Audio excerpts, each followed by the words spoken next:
Hello ಸ್ನೇಹಿತರೆ, welcome back to my channel. ನಾನು ಪವಿತ್ರ. ಎಲ್ಲರೂ ಹೇಗಿದ್ದೀರಾ? ಚೆನ್ನಾಗಿದ್ದೀರಲ್ವಾ? ನಾನು ಕೂಡ ಸೂಪರ್ ಆಗಿದ್ದೀನಿ. ಐ ಹೋಪ್ ನೀವು ಕೂಡ ಚೆನ್ನಾಗಿದ್ದೀರಾ ಅನ್ಕೊಳ್ತಾ ಸ್ನೇಹಿತರೆ, ಇವತ್ತಿನ ಒಂದು ವಿಡಿಯೋನ ಸ್ಟಾರ್ಟ್ ಮಾಡಿದ್ದೀನಿ. ಇವಾಗ ಸ್ನೇಹಿತರೆ ಎಲ್ಲ ಕೆಲಸ ಮುಗಿಸ್ಕೊಂಡು ಸ್ವಲ್ಪ ಹೊರಗಡೆ ಹೊರಟಿದ್ದೀವಿ. ಏನಕ್ಕೆ ಅಂತ ಅಂದರೆ ಸ್ವಲ್ಪ ಬ್ಯಾಂಕಲ್ಲಿ ಕೆಲಸ ಇದೆ. ಸೊ ಬ್ಯಾಂಕಲ್ಲಿ ಕೆಲಸ ಮುಗಿಸ್ಕೊಂಡು ನೆಕ್ಸ್ಟು ಏನೋ ವರ್ಕ್ ಫ್ರಮ್ ಹೋಮ್ದು ನನಗೆ ತುಂಬಾ ಮೆಸೇಜ್ ಬರ್ತಾಯಿತ್ತು. ಸೊ ಒಂದು ಸಾರಿ ಹೋಗ್ಬಿಟ್ಟು ವಿಚಾರಿಸ್ಬರೋಣ ಅಂತೇಳ್ಬಿಟ್ಟು ಹೋಗ್ತಾ ಇದ್ದೀನಿ. ಸೊ ಒಂದು ಸಾರಿ ಹೋಗಿದ್ದೀನಿ, ನನಗೆ ಅಷ್ಟೊಂದು ಅದು ಸ್ಯಾಟಿಸ್ಫ್ಯಾಕ್ಷನ್ ಆಗಲಿಲ್ಲ. ಸೊ ನೋಡೋಣ, ಆ ಒಂದು ಫೀಲ್ಡಲ್ಲಿ ಇವಾಗ ನಮ್ಮ ಮಾಮ ವರ್ಕ್ ಮಾಡ್ತಿದ್ದಾರೆ. ಸೊ ನಮ್ಮ ಮಾಮ ಕರೀತಿದ್ದಾರೆ, ಇವತ್ತೇನೋ ಫಂಕ್ಷನ್ ಇದೆ, ಬಾ ನೋಡೋಣ, ನಿನ್ಗೇನು ಡೌಟ್ಸ್ ಇದೆ ಕ್ಲಿಯರ್ ಮಾಡ್ಕೊ, ನಿನ್ಗೆ ಬೇಕು ಅನಿಸಿದರೆ ಮಾಡು ಅಂತ ಹೇಳ್ಬಿಟ್ಟು. ಹಾಗಾಗಿ ನೋಡೋಣ, ಹೋಗ್ಬಿಟ್ಟು ಏನು ಅಂತ ವಿಚಾರಿಸೋಣ. ಒಂದು ವೇಳೆ ಚೆನ್ನಾಗಿತ್ತು ಅಂತಂದರೆ ನಾನು ಕೂಡ ಮಾಡ್ತೀನಿ, ಅದನ್ನು ನಿಮಗೂ ಕೂಡ ರೆಫರ್ ಮಾಡ್ತೀನಿ. ಚೆನ್ನಾಗಿದ್ದರೆ ಮಾತ್ರ ನೀವು ಕೂಡ ಮಾಡ್ಬೋದು. ಸೊ ನೋಡೋಣ, ಹೋಗಿ ಬಂದಮೇಲೆ ಅದ್ರ ಬಗ್ಗೆ ಮಾತಾಡೋಣ. ಇವಾಗ ಹೋಗ್ತಾ ಇದ್ದೀನಿ. ಇವಾಗ ಟೈಮ್ ಆಲ್ರೆಡಿ ಬಂದುಬಿಟ್ಟು 12 ಆಗ್ತಾ ಬಂತು. ಸೊ ನಮ್ಮ ಮಾಮರು ಫೋನ್ ಮಾಡಿದರು, ಇನ್ನೊಂದು 2-3 ಕಿಲೋಮೀಟ್ರ್ ಇದ್ದೀವಿ ದಾವಣಗೆರೆ ಹತ್ತಿರ, ನೀವು ಅಲ್ಲಿಗೆ ಬನ್ನಿ ಅಂತ ಹೇಳ್ಬಿಟ್ಟು. ನಾನು ನಮ್ಮ ಮನೆಯವರು ಇವಾಗ ಆಲ್ರೆಡಿ ಒಂದು ಸಾರಿ ಹೋಗಿದ್ವಿ. ಸೊ ನಮ್ಗೆ ಅದಷ್ಟು ಸಟ್ ಅಂತ ಅನ್ನಿಸ್ಲಿಲ್ಲ. ನೋಡೋಣ, ಅಂದರೆ ನಮ್ಮ ಮಾಮ ನನಗೇನು ಹೇಳ್ತು ಅಂತಂದರೆ, ಸೊ ನಾನು ಹೋದಾಗ ಬೇರೆ ಮಾಹಿತಿ ಕೊಟ್ಟಿದ್ದಾರೆ, ನಿನಗೇನೋ ರಾಂಗ್ ಮಾಹಿತಿ ಕೊಟ್ಟಿದ್ದಾರೆ. ಸೊ ಇನ್ನೊಂದು ಸಾರಿ ಬಾ, ನಾನು ಎದುರಿಗೆ ಇರ್ತೀನಿ, ನಿನಗೆ ಕ್ಲಿಯರ್ ಆಗುತ್ತೆ, ಬೇಕು ಅಂದರೆ ಮಾಡು ಅಂತ ಹೇಳಿದರು. ಸೊ ಹಾಗಾಗಿ ನೋಡೋಣ, ಇನ್ನೊಂದು ಸಾರಿ ಟ್ರೈ ಮಾಡೋಣ. ಯಾಕೆಂದರೆ ಒಂದೇ ಸಾರಿಗೆ ನಾವೆಲ್ಲ ತಿಳ್ಕೊಂಡಿದ್ದೀವಿ ಅನ್ನೋದು ಕೂಡ ಸುಳ್ಳಾಗುತ್ತೆ.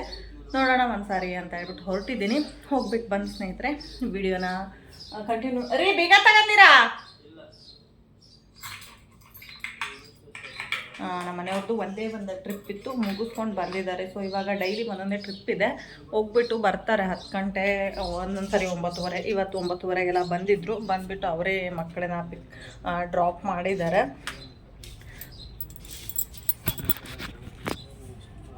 ಸ್ನೇಹಿತರೆ, ನಾವು ಫಂಕ್ಷನ್ ಹಾಲಿಗೆ ಬರೋಷ್ಟರಲ್ಲಿ ತುಂಬಾ ಲೇಟ್ ಆಗಿತ್ತು. ಆಲ್ರೆಡಿ ಫಂಕ್ಷನ್ ಸ್ಟಾರ್ಟ್ ಆಗಿಬಿಟ್ಟು ತುಂಬ ಲೇಟ್ ಆಗಿತ್ತು.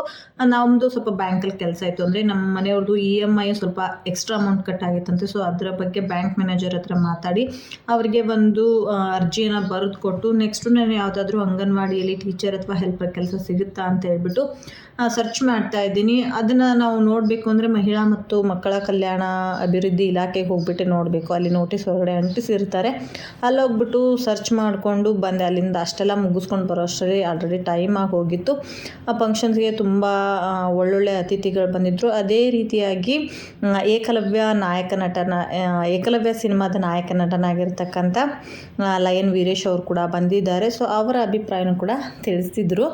ಹಲೋ ಸ್ನೇಹಿತರೆ, welcome back to my channel. ನಾನು ಪವಿತ್ರ. ಸ್ನೇಹಿತರೆ, ಈ ಒಂದು ವ್ಲಾಗ್ ಬಂದ್ಬಿಟ್ಟು 2 ದಿನದ ವ್ಲಾಗನ್ನು ನಾನು ಒಂದೇ ವಿಡಿಯೋದಲ್ಲಿ ಶೇರ್ ಮಾಡಿದ್ದೀನಿ. ಯಾಕೆ ಅಂತಂದರೆ ನಿನ್ನೆ ನಾನು ವರ್ಕ್ ಫ್ರಮ್ ಹೋಮ್ ಅದರ ಬಗ್ಗೆ ನಾನು ಸ್ವಲ್ಪ ಮಾಹಿತಿನ ತಿಳ್ಕೊಂಡು ಬರೋಣ ಅಂತ ಹೇಳ್ಬಿಟ್ಟು ಹೊರಗಡೆ ಹೋಗಿದ್ದೆ. ಒಂದು ಫಂಕ್ಷನ್ ಇತ್ತು. ಸೊ ಆ ಫಂಕ್ಷನ್ಗೆ ನಾನು ಅಟೆಂಡ್ ಮಾಡಿದೆ. ಅಲ್ಲಿಂದ ಬಂದ ತಕ್ಷಣ ವಿಡಿಯೋ ಮಾಡೋಣ ಅಂತ ಅಂದ್ಕೊಂಡೆ. ನಾನೇನು ಫಂಕ್ಷನ್ ಅಂತಂದರೆ ಏನಾದರೂ ಮಾಹಿತಿ ಕೊಡ್ತಾರೆ, ಒಂದು 1 ಅವರ್ ಆಗ್ಬೋದು. ಅಲ್ಲಿಂದ ಬಂದು ನೆಕ್ಸ್ಟ್ ನಾನು ಅದರ ಬಗ್ಗೆ ನಿಮ್ಮ ಜೊತೆ ಶೇರ್ ಮಾಡ್ಕೊಳ್ಬೋದು ಅಂತ ಅಂದ್ಕೊಂಡಿದ್ದೆ. ಬಟ್ ಫಂಕ್ಷನ್ ಮುಗಿಯೋದು ಸ್ವಲ್ಪ ಲೇಟ್ ಆಯಿತು. ಹಾಗಾಗಿ ನಾನು ವಾಪಸ್ ಬರೋಷ್ಟರಲ್ಲಿ 4 ಗಂಟೆ ಆಯಿತು. ಅಂದರೆ ಮಕ್ಕಳನ್ನ ಇನ್ನೂ ಫಂಕ್ಷನ್ ಇತ್ತು, ಬಟ್ ನಾವು ಅರ್ಧದಲ್ಲಿ ಸ್ಕಿಪ್ ಮಾಡಿ ಬಂದ್ವಿ. ಯಾಕೆಂದರೆ ಮಕ್ಕಳನ್ನ ಸ್ಕೂಲಿಂದ ಕರ್ಕೊಂಡು ಬರೋದಿತ್ತು. ಹಾಗಾಗಿ ನಾವು ಇನ್ನೂ ಒಂದು ಸ್ವಲ್ಪ ಹೊತ್ತಿತ್ತು, ಅದನ್ನು ಬಿಟ್ಬಿಟ್ಟು ಬಂದ್ವಿ ನಾವು. ಸೊ ಮಕ್ಕಳನ್ನ ಪಿಕಪ್ ಮಾಡೋದ್ರಿಂದ ಸಂಜೆ ಬಂದ ತಕ್ಷಣ ನಾನು ಶೇರ್ ಮಾಡ್ಕೊಳ್ಳೋಣ, ಅಲ್ಲಿ ಏನು ಯೋಚನೆ ಬಂತು ನನ್ನ ಮೈಂಡಲ್ಲಿ ಆ ಒಂದು ಫಂಕ್ಷನಿನ ಬಗ್ಗೆ ಅಂತ ಶೇರ್ ಮಾಡ್ಕೊಳ್ಳೋಣ ಅಂತ ಅಂದ್ಕೊಂಡೆ. ಬಟ್ ಮಕ್ಕಳು ಬಂದರೆ ಗೊತ್ತೇ ಇರುತ್ತೆ, ಮಕ್ಕಳಿರೋರಿಗೆಲ್ಲರಿಗೂ ಇದು ಅನುಭವ ಆಗಿರುತ್ತೆ. ಅಂದರೆ ಚಿಕ್ಕ ಮಕ್ಕಳಿರೋರಿಗೆ ಗೊತ್ತೇ ಇರುತ್ತೆ. ಮಕ್ಕಳು ಸ್ಕೂಲಿಂದ ಬಂದ ತಕ್ಷಣ ಅವರಿಗೆ ಊಟ ಅಂತ ಇರುತ್ತೆ, ಅಥವಾ ಏನಾದರೂ ಸ್ನ್ಯಾಕ್ಸ್ ಅಂತ ಇರುತ್ತೆ, ಮತ್ತು ಹಸ್ಬೆಂಡಿಗೆ ಟೀ ಅಂತ ಇರುತ್ತೆ, ಆಮೇಲೆ ಮಕ್ಕಳದು ಹೋಮ್ವರ್ಕು, ನೈಟ್ ಅಡುಗೆ ಇದೇನೇ ಆಗುತ್ತೆ. ಹಾಗೆ ಮಕ್ಕಳಿರುವಾಗ ನಾವು ಈ ರೀತಿ ಕುತ್ಕೊಂಡು ಮಾತಾಡೋದಕ್ಕೂ ಆಗೋದಿಲ್ಲ, ಸಿಕ್ಕಾಪಟ್ಟೆ ಗಲಾಟೆ ಮಾಡ್ತಿರ್ತಾರೆ. ಹಾಗಾಗಿ ಅಂದ್ಕೊಂಡು ನಾನು ಓಕೆ ನಾಳೆ ಹೇಳಿದ್ರಾಯ್ತು ಅಂತ ಅಂದ್ಕೊಂಡೆ. ಬಟ್ ನಿನ್ನೆ ನೈಟು ನಮ್ಮ ಚಿಕ್ಕಮ್ಮಂಗೇನೋ ಆಪ್ರೇಷನ್ ಆಗಿತ್ತಂತೆ. ನಮ್ಮ ಮನೆಯವ್ರು ನೈಟ್ ಅಲ್ಲಿಗೆ ಹೋಗಿದ್ರು. ಬೆಳಗ್ಗೆನೂ ಕೂಡ ತುಂಬಾ ಕೆಲಸ ಇತ್ತು. ಅಲ್ಲಿಗೆ ಹೋಗಬೇಕು ಅಂತ ಹೇಳ್ಬಿಟ್ಟು ಸ್ವಲ್ಪ ಟಿಫನ್ ರೆಡಿ ಮಾಡಿಸ್ಕೊಂಡ್ರು. ಹಾಗೆ ಚಿಕ್ಕಮ್ಮಂಗೆ ಗಂಜಿ ಎಲ್ಲ ಮಾಡಿಸ್ಕೊಂಡ್ರು. ಹಾಗೆ ನಮ್ಮ ಚಿಕ್ಕಮ್ಮನ ಮಗಳು, ಅಂದರೆ ನಮ್ಮ ಅಕ್ಕ ಏನೋ ಹಾಸ್ಪಿಟಲಲ್ಲಿ ಇರೋದಿಲ್ವಂತೆ. ಸೊ ಸ್ವಲ್ಪ ಏನೋ ಹೊರಗಡೆ ಕೆಲಸ ಇದೆ, ನಾನು ಹೋಗಬೇಕು, ಇವತ್ತು ನಿನಗೆ ಕೆಲಸ ರಜೆ ಇದ್ದರೆ ನೀನಿರು ಅಂತ ಹೇಳ್ಬಿಟ್ಟು ನಮ್ಮ ಮನೆಯವ್ರನ್ನ ಹಾಸ್ಪಿಟಲಲ್ಲೇ ಬಿಟ್ಬಿಟ್ಟು ಹೋಗಿದ್ರು. ಅದರಲ್ಲೂ ಇವತ್ತು ಸಾಟರ್ಡೆ ಅಲ್ವಾ, ಮಕ್ಕಳದ್ದು ಬೇರೆ ಸ್ಕೂಲ್ ಬೇಗ ಇರುತ್ತೆ. ನನ್ನ ಮಗಳಿಗೆ ಸ್ವಲ್ಪ ಟೈಮ್ ವೇರಿಯೇಷನ್ ಆಗಿತ್ತು. ಯಾಕೆಂದರೆ ಅವಳಿಗೆ ಡ್ಯಾನ್ಸ್ ಪ್ರಾಕ್ಟೀಸ್ ಮಾಡಿಸ್ತಿರೋ ಕಾರಣ 10ರಿಂದ 1 ಗಂಟೆಗೆ ಅಂತ ಹೇಳಿದರು. ಏನು ತುಂಬ ಕೆಲಸಗಳು ಮಕ್ಕಳಿರುವಾಗ ಏನೂ ಮಾಡೋಕ್ಕಾಗೋದೇ ಇಲ್ಲ ಅನ್ನೋ ಒಂದು ಪರಿಸ್ಥಿತಿ ಇರುತ್ತೆ. ಸೊ ಆ ನಂತರ ಮಗನ ಪಿಕಪ್ ಮಾಡ್ಕೊಂಡು ಬಂದು ನಮ್ಮ ಮನೆಯವ್ರಿಗೆ ಊಟ ಕೊಟ್ಟೆಲ್ಲ ಮತ್ತು ಹಾಸ್ಪಿಟ್ಲಿಗೆ ಹೋಗ್ಬಿಟ್ಟು ಹಾಸ್ಪಿಟ್ಲ್ ಒಳಗಡೆ ಏನು ಹೋಗಲಿಲ್ಲ ಸ್ನೇಹಿತರೆ. ಯಾಕೆ ಅಂತಂದರೆ ಬಾಪೂಜಿ ಹಾಸ್ಪಿಟ್ಲಲ್ಲಿ ಮಕ್ಕಳನ್ನ ಕರ್ಕೊಂಡೋದ್ರೆ ಬೈತಾರೆ. ಅಂದರೆ ಹೆಲ್ದಿಯಾಗಿರ್ತಕ್ಕಂಥ ಮಕ್ಕಳನ್ನ, ಹುಷಾರಾಗಿರ್ತಕ್ಕಂಥ ಮಕ್ಕಳನ್ನ ಒಳಗಡೆ ಕರ್ಕೊಂಡೋದ್ರೆ ತುಂಬ ಬೈತಾರೆ. ಡಾಕ್ಟರ್ಸ್ ಆಗಿರ್ಬೋದು, ಸಿಸ್ಟರ್ಸ್ ಆಗಿರ್ಬೋದು ತುಂಬ ಬೈತಾರೆ. ದೊಡ್ಡವ್ರು ಬಂದು ಯಾರಾದರೂ ಪೇಷಂಟ್ನ ನೋಡ್ಕೊಂಡೋಗಿ ಮಕ್ಕಳನ್ನ ಕರ್ಕೊಂಡು ಹೋಗಬೇಡಿ, ಮಕ್ಕಳದ್ದು ಒಂದು ಹೆಲ್ತು ತುಂಬಾ ಸೂಕ್ಷ್ಮ ಆಗಿರುತ್ತೆ, ಯಾಕೆ ಮಕ್ಕಳನ್ನೆಲ್ಲ ಕರ್ಕೊಂಡು ಬರ್ತೀರಾ ಅಂತ ಹೇಳ್ಬಿಟ್ಟು ಬೈತಿರ್ತಾರೆ. ಹಾಗಾಗಿ ನನ್ನ ಮಗನ್ನ ಸ್ಕೂಲಿಂದ ಪಿಕಪ್ ಮಾಡಿದಾಗ ನಾನು ಹೋಗಲಿಲ್ಲ. ಹಾಗೆ ಹೊರಗಡೆನೇ ನಮ್ಮ ಮನೆಯವ್ರಿಗೆ ಊಟ ಕೊಟ್ಬಿಟ್ಟು ವಾಪಸ್ ಬಂದು ಮತ್ತು ನನ್ನ ಮಗನದು ಊಟ ಅದೆಲ್ಲ ಮಾಡಿಸೋ ಅಷ್ಟರಲ್ಲಿ 12:30 ಆಯಿತು. 12:30ಗೆ ಮತ್ತು ಅತ್ತೆ ಮತ್ತು ಅಕ್ಕ ಬಂದರು, ಮತ್ತು ಚಿಕ್ಕಮ್ಮನ ನೋಡಲಿಕ್ಕೆ ಅಂತ ಹೇಳ್ಬಿಟ್ಟು ಬಂದರು. ಮತ್ತು ಅವ್ರು ಬಂದರೆ ಅವ್ರಿಗೆ ಮತ್ತೆ ಏನಾದರೂ ಮಾಡಲೇಬೇಕಲ್ವ. ಸೊ ಊಟ ಅಂತೆ, ಜ್ಯೂಸು ಅದು ಇದು ಅಂತ ಮಾಡ್ತಾ 2:30 ಆಗೋಯಿತು. 2:30 ನಂತರ ಮಕ್ಕಳನ್ನ ಮಲಗಿಸೋಕೆ ಮಿನಿಮಮ್ 1 ಅವರ್. ನನಗೆ ಅದು ಕೂಡ ಭಯ. ಯಾಕೆಂದರೆ ಸುಮಾರು ಟೈಮ್ ನಾನು ಏನು ಮಾಡ್ತೀನಿ ಅಂತಂದರೆ ಮಕ್ಕಳನ್ನ ಮಲಗಿಸ್ಬೇಕು ಅಂತ ಹೇಳ್ಬಿಟ್ಟು ಹೋಗ್ತೀನಿ, ನಾನೇ ಮಲ್ಕೊಂಡಿರ್ತೀನಿ. ಹಾಗಾಗಿ ಈ ಸಾರಿ ಕಣ್ಣು ಪಟ ಬಡ್ಕೋತಾನೆ ಮಲ್ಕೊಂಡಿದ್ದೆ. ಸೊ ಮಲಗಿ ಅಂತ ಹೇಳ್ಬಿಟ್ಟು ಫೈನಲಿ ಮಕ್ಕಳನ್ನ ಮಲಗಿಸ್ಬಿಟ್ಟು ಬಂದೆ. ಇವಾಗ ಆಲ್ರೆಡಿ ಟೈಮ್ 4 ಗಂಟೆ ಆಯಿತು. ಮಕ್ಕಳನ್ನ ಮಲಗಿಸಿ ನಾನು ಹೊರಗಡೆ ಬಂದು ವಿಡಿಯೋನ ಶೇರ್ ಮಾಡ್ತಾ ಇದ್ದೀನಿ. ಏನೋ ಒಂದು ಮಾಹಿತಿ ಕೊಡ್ತಾ ಇದ್ದೀವಿ. ಇದು ಎಷ್ಟು ಜನರಿಗೆ ಇಂಪಾರ್ಟೆಂಟ್ ಅಂತ ಅನಿಸುತ್ತೋ, ಎಷ್ಟು ಜನರು ಇದರ ಬಗ್ಗೆ ಒಲವು ಕೊಡ್ತಾರೋ ಇಲ್ವೋ ಗೊತ್ತಿಲ್ಲ. ಬಟ್ ಯಾರಿಗಾದರೂ ಒಬ್ರಿಗಾದರೂ ಯೂಸ್ ಆಗುತ್ತೆ ಅನ್ನೋ ಒಂದು ಥಾಟ್ ಇಟ್ಕೊಂಡು ನಾವು ವಿಡಿಯೋನ ಶೇರ್ ಮಾಡ್ತೀವಿ. ಹಾಗಿರುವಾಗ ತುಂಬ ಡಿಸ್ಟರ್ಬೆನ್ಸ್ನ ಇಟ್ಕೊಂಡು ನಾನು ವೀಡಿಯೋ ಮಾಡಿದರೆ ಅದು ಯಾರಿಗೂ ಅರ್ಥ ಆಗೋದಿಲ್ಲ ಅಂದ್ಕೊಂಡು ಮಕ್ಕಳನ್ನ ಮಲಗಿಸ್ಬಿಟ್ಟು ನಾನು ವೀಡಿಯೋ ಸ್ಟಾರ್ಟ್ ಮಾಡಿದೆ. ಸೊ ಮಕ್ಕಳೇನೂ ಮಲ್ಕೊಂಡ್ರು, ಬಟ್ ಹೊರಗಡೆ ಇರ್ತಕ್ಕಂಥ ಪುಟ್ಪುಟಾಣಿ ಚುಚ್ಚು ಮಕ್ಕಳಂತೂ ಮಲ್ಕೊಳ್ತಾ ಇಲ್ಲ. ಯಾಕೆ ಅಂತಂದರೆ ಹೊರಗಡೆ ನಮ್ಮ ಮನೆಯವರು ಗುಬ್ಬಿ ಗೂಡು ರೆಡಿ ಮಾಡಿದಾರಲ್ವ. ಸೊ ಅದರಲ್ಲಿ ಒಂದು 2-3 ಗುಬ್ಬಿಗಳು ಮೊಟ್ಟೆ ಇಟ್ಬಿಟ್ಟು ಮರಿ ಮಾಡಿಬಿಟ್ಟಿದ್ದಾವೆ.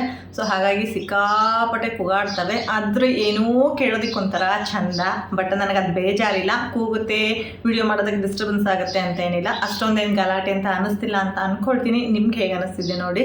ನನಗೇನು ಅಷ್ಟೊಂದು ಗಲಾಟೆ ಇಲ್ಲ ಅಂತ ಅನ್ನಿಸ್ತಿದೆ. ಸೊ ಅವ್ರ ಪಾಡಿಗೆ ಅವ್ರು ಕೂತ್ಕೊಂಡು ಆರಾಮಾಗಿ ಹಾರಾಡ್ಕೊಂಡಿದ್ದಾರೆ. ಸೊ ಸ್ನೇಹಿತರೆ, ನಾನು ಇನ್ನೇ ಹೋಗಿದ್ನಲ್ವ, ವರ್ಕ್ ಫ್ರಮ್ ಹೋಮ್ ಬಗ್ಗೆ ಸ್ವಲ್ಪ ಮಾಹಿತಿನ ತಿಳ್ಕೊಂಡು ಬಂದು ನಿಮ್ಮ ಜೊತೆ ಶೇರ್ ಮಾಡ್ಕೊಳ್ತೀನಿ ಅಂತ ಹೇಳ್ಬಿಟ್ಟು. ಸೊ ಅದರ ಬಗ್ಗೆ ನನ್ನ ಅನಿಸಿಕೆ ಅಭಿಪ್ರಾಯಗಳನ್ನ ನಾನು ನಿಮ್ಮ ಜೊತೆ ಶೇರ್ ಮಾಡ್ಕೊಳ್ತೀನಿ. ಸ್ನೇಹಿತರೆ, ಇದು ಯಾರಿಗೆಲ್ಲ ಯೂಸ್ ಆಗುತ್ತೆ ಅಂತ ಅಂದರೆ, ಸೊ ಮನೆಯಲ್ಲಿ ಚಿಕ್ಕ ಮಕ್ಕಳು ಇರ್ತಾರೆ, ಹೊರಗಡೆ ಹೋಗ್ಬಿಟ್ಟು ಕೆಲಸ ಮಾಡೋಕ್ಕಾಗ್ತಿರಲ್ಲ, ಅಥವಾ ಒಂದು ಅವ್ರದ್ದೇನೋ ಪರ್ಸ್ನಲ್ ಪ್ರಾಬ್ಲಮ್ಸ್ ಇರುತ್ತೆ, ಅಥವಾ ಹೆಲ್ತ್ ಇಶ್ಯೂಸ್ ಇರುತ್ತೆ. ಸೊ ಹೊರಗಡೆ ಹೋಗ್ಬಿಟ್ಟು ಎಲ್ಲೂ ಕೆಲಸ ಮಾಡೋಕ್ಕಾಗ್ತಿರಲ್ಲ. ಆದರೂ ಕೂಡ ಮನಸ್ಸಿನ ಒಂದು ಮೂಲೆಯಲ್ಲಿ ಅನ್ನಿಸ್ತಿರುತ್ತೆ, ಸೊ ನಾವು ಒಂದು 4 ಕಾಸು ಅಮೌಂಟನ್ನು ಗಳಿಸಿದರೆ ಸೊ ನನ್ನ ಹಸ್ಬೆಂಡಿಗೆ ಏನಾದರೂ ಹೆಲ್ಪ್ ಆಗ್ತಿತ್ತಾ, ಅಥವಾ ಎಲ್ಲದಕ್ಕೂ ಹಸ್ಬೆಂಡ್ ಹತ್ರನೇ ನಾವು ಕೈ ಚಾಚಬೇಕಲ್ವ. ಒಂದು ಬ್ಯೂಟಿ ಪ್ರಾಡಕ್ಟ್ಸ್ಗಳು ತೊಗೊಳೋದಾಗಿರ್ಬೋದು, ಅಥವಾ ಏನಾದರೂ ಒಂದು ಡ್ರೆಸ್ ಇಷ್ಟ ಆದರೆ ಆದ್ರೂ ಕೂಡ ನಾವು ಗಂಡು ಮಕ್ಳ ಹತ್ರ ಅಮೌಂಟ್ ಇದೆಯೋ ಇಲ್ವೋ ಅದೆಲ್ಲ ನೋಡ್ಬಿಟ್ಟು ಕೇಳಬೇಕಾಗ್ತಿರುತ್ತೆ. ಎಷ್ಟೊಂದು ಆಸೆಗಳನ್ನ ನಾವು ಹಾಗೇ ತಳ್ಳಿಬಿಡ್ತೀವಿ. ಸಣ್ಣ ಪುಟ್ಟ ಆಸೆಗಳು, ದೊಡ್ಡ ಆಸೆಗಳೆಲ್ಲ, ಸಣ್ಣ ಪುಟ್ಟ ಆಸೆಗಳನ್ನು ನೆರವೇರಿಸ್ಕೊಳ್ಳೋದಕ್ಕಾಗುತ್ತಲ್ವಪ್ಪ. ಏನಾದರೂ ವರ್ಕ್ ಫ್ರಮ್ ಹೋಮ್ ಇದ್ದರೆ ಚೆನ್ನಾಗಿರುತ್ತೆ ಅಂತ ಹೇಳ್ಬಿಟ್ಟು ತುಂಬ ಜನ ಸರ್ಚ್ ಮಾಡ್ತಾ ಇರ್ತಾರೆ. ಸೊ ಅಂಥವ್ರಿಗೆ ನಾನು ಹೇಳ್ತೀನಿ, ಇದು ಜಾಸ್ತಿ ಅಮೌಂಟು ಕೂಡ ಸಿಗುತ್ತೆ. ಸೊ ಕಡಿಮೆ ಅಮೌಂಟಿಂದನೇ ಇದು ಸ್ಟಾರ್ಟ್ ಆಗೋದು ಸ್ನೇಹಿತರೆ. ಸೊ ಜಸ್ಟ್ 2000 ಅಂತ ಹೇಳ್ಬಿಟ್ಟು ಲೆಕ್ಕ ಹಾಕಬೇಡಿ. ನಿಮಗೆ ಪ್ರತಿಯೊಂದು ಡೀಟೇಲ್ಸನ್ನ ನಾನು ಮುಂದೆ ಕೊಡ್ತಾ ಹೋಗ್ತೀನಿ. ಇವತ್ತು ನಾನು ಸಿಂಪಲ್ಲಾಗಿ ಅದರ ಬಗ್ಗೆ ನನಗೇನು ಅನ್ನಿಸ್ತು, ನನ್ನ ಅನಿಸಿಕೆನ ನಾನು ನಿಮ್ಮ ಜೊತೆ ಶೇರ್ ಮಾಡ್ಕೊಳ್ತಾ ಇದ್ದೀನಿ. ಇದು ಹೆವಿ ವರ್ಕ್ ಇಲ್ಲ. ಅಂದರೆ ವರ್ಕ್ ಫ್ರಮ್ ಹೋಮ್ ಅಂದ್ರೂ ಕೂಡ ತುಂಬ ಜನ ತುಂಬ ಯೋಚನೆ ಮಾಡ್ತಾರೆ. ಏನಾದರೂ ಪ್ಯಾಕ್ ಮಾಡೋದಿದೆಯಾ, ಅಥವಾ ಏನಾದರೂ ಬೈ ಮಾಡಬೇಕಾ, ಏನಾದರೂ ಸೇಲ್ ಮಾಡಬೇಕಾ, ಯಾವುದಾದ್ರೂ ಪ್ರಾಡಕ್ಟ್ಸ್ನ ನಾವು ಮತ್ತೊಬ್ಬರಿಗೆ ಕೊಡಬೇಕಾ, ಅಥವಾ ಅದ್ರ ಬಗ್ಗೆ ರೆಫರ್ ಮಾಡಬೇಕಾ, ಜಾಯಿನ್ ಮಾಡಬೇಕಾ, ಚೈನ್ ಲಿಂಕ್, ಆ ಥರದ್ದೆಲ್ಲ ಯೋಚನೆಗಳು ಬರುತ್ತೆ. ಸೊ ಏನೇ ವರ್ಕ್ ಫ್ರಮ್ ಹೋಮ್ ಅಂದ್ರೂ ಇದು ಬಂದೇ ಬರುತ್ತೆ.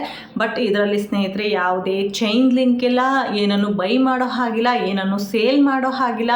ಇದ್ರ ಜೊತೆಗೆ ನಿಮ್ಮ ಮಕ್ಕಳಿಗೆ ಒಂದು ಒಳ್ಳೆಯ ಭವಿಷ್ಯ ನಿಮಗೆ ಸಿಗುತ್ತೋ ಇಲ್ವೋ ಗೊತ್ತಿಲ್ಲ. ನಿಮ್ಮ ಅಕ್ಕ ತಂಗಿರಿಗಾಗಿರ್ಬೋದು, ನಿಮಗೂ ಕೂಡ ಯೂಸ್ ಮಾಡ್ಕೊಳ್ಬೋದು. ಬಟ್ ನಮ್ಗೆ ಯೂಸ್ ಇಲ್ಲ ಅನ್ನೋರು ನಿಮ್ಮ ಅಕ್ಕ ತಂಗಿರಿಗಾಗಿರ್ಬೋದು, ನಿಮ್ಮ ಅಣ್ಣ ತಮ್ಮಂಗಾಗಿರ್ಬೋದು, ಅಥವಾ ನಿಮ್ಮ ಮಕ್ಕಳ ಮುಂದಿನ ಒಂದು ಒಳ್ಳೆಯ ಭವಿಷ್ಯಕ್ಕೆ ಒಂದು ಫಸ್ಟ್ ಸ್ಟೆಪ್ಪನ್ನು ಅವ್ರು ಇಟ್ಕೊಡ್ತಾರೆ ಅಂದರೆ ತಪ್ಪಾಗಲಾರ್ದು.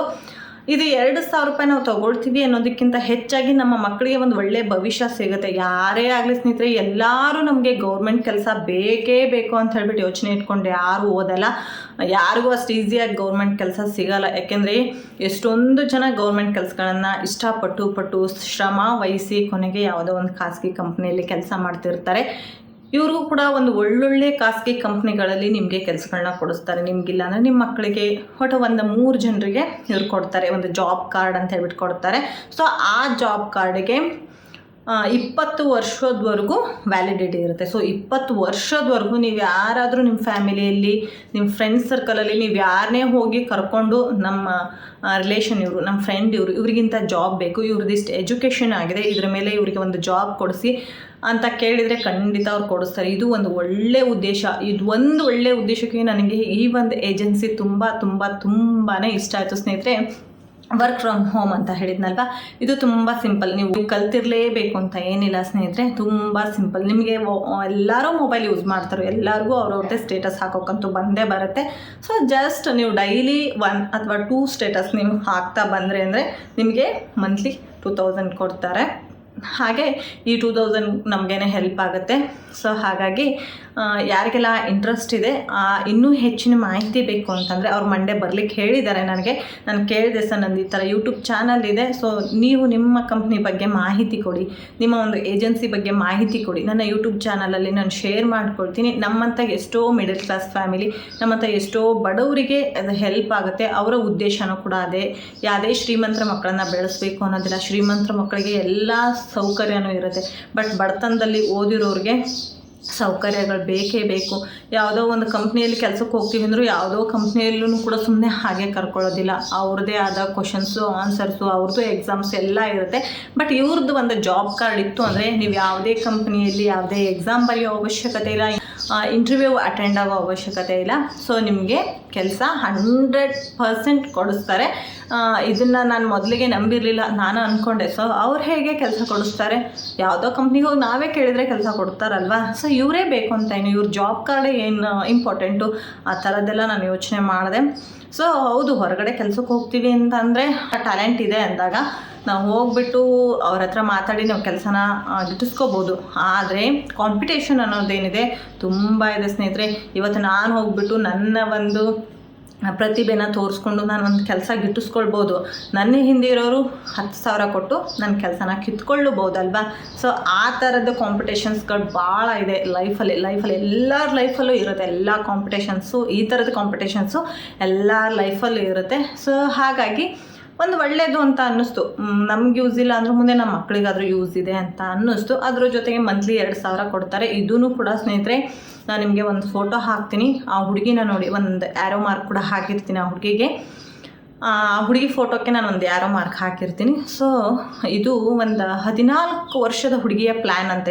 ಇದು ಮುಂಚೆ ಚಾಣಕ್ಯ ಮ್ಯಾನ್ ಪವರ್ ಏಜೆನ್ಸಿ ಒಳಗಡೆ ಈ ಪ್ಲ್ಯಾನ್ ಇರಲೇ ಇಲ್ವಂತೆ. ಸೊ 2 ಇಯರಿಂದ ಈ ಒಂದು ಪ್ಲ್ಯಾನನ್ನು ಬಿಟ್ಟಿದ್ದಾರೆ. ಅಂದರೆ ವರ್ಕ್ ಫ್ರಮ್ ಹೋಮ್, ಮನೇಲಿ ಕೂತು ಕೆಲಸ ಮಾಡೋರಿಗೆ 2,000, 5,000 ಈ ಥರ ಕೊಡ್ತೀವಿ ಅನ್ನೋದನ್ನು ಒಂದು ಹುಡುಗಿ ಕೊಟ್ಟಿರೋ ಐಡಿಯಾ ಅಂತ. ಅದು ಅವಳ ಒಂದು 14 ಅಥವಾ 15 ವರ್ಷದಲ್ಲಿ ಅವಳು ಆ ತಲೆನ ಉಪಯೋಗಿಸಿ ಪ್ರಭಾಕರ್ ಸರ್ ಹತ್ರ ಮಾತಾಡಿ, ಈ ಒಂದು ಏಜೆನ್ಸಿಯ ಓನರ್ ಬಂದುಬಿಟ್ಟು ಪ್ರಭಾಕರ್ ಸರ್ ಅಂತ ಹೇಳ್ಬಿಟ್ಟು ಪ್ರಭಾಕರ್ ಸರ್ ಹತ್ರ ಮಾತಾಡಿ, ಸರ್ ಈ ರೀತಿ ಮಾಡಿದರೆ ಚೆನ್ನಾಗಿರುತ್ತೆ, ಮನೇಲಿ ವರ್ಕ್ ಮಾಡೋಂಥವ್ರಿಗೂ ಹೆಲ್ಪ್ ಆಗುತ್ತೆ, ಹೊರಗಡೆ ನಾವು ಬಂದು ಕೆಲಸ ಮಾಡ್ತೀವಿ ಅನ್ನೋರ್ಗೂ ಕೂಡ ಹೆಲ್ಪ್ ಆಗುತ್ತೆ, ಈ ರೀತಿಯ ಒಂದು ಪ್ಲ್ಯಾನನ್ನು ಮಾಡೋಣ ಸರ್ ಅಂತ ಹೇಳ್ಬಿಟ್ಟು ವರ್ಕ್ ಫ್ರಮ್ ಹೋಮ್ ಒಂದು ಪ್ಲ್ಯಾನನ್ನು ಪ್ರಭಾಕರ್ ಸರ್ಗೆ ಆ ಹುಡುಗಿ ಕೊಟ್ಲಂತೆ. ಸೊ ನಿಜವಾಗ್ಲೂ such A wonderful mind set ಅಂತಲೇ ಹೇಳ್ಬೋದು. ಯಾಕೆಂದರೆ ಎಲ್ಲರಿಗೂ ಆ ಥರದ ಐಡಿಯಾ ಬರೋಲ್ಲ. ಅವಳು ಕೂಡ ತುಂಬ ಬಡತನದಲ್ಲಿದ್ದೇ ಹುಡುಗಿ ಅಂತೆ. ನಾನು ಅವಳ ಹತ್ರನೂ ತುಂಬ ಮಾತಾಡಿದೆ.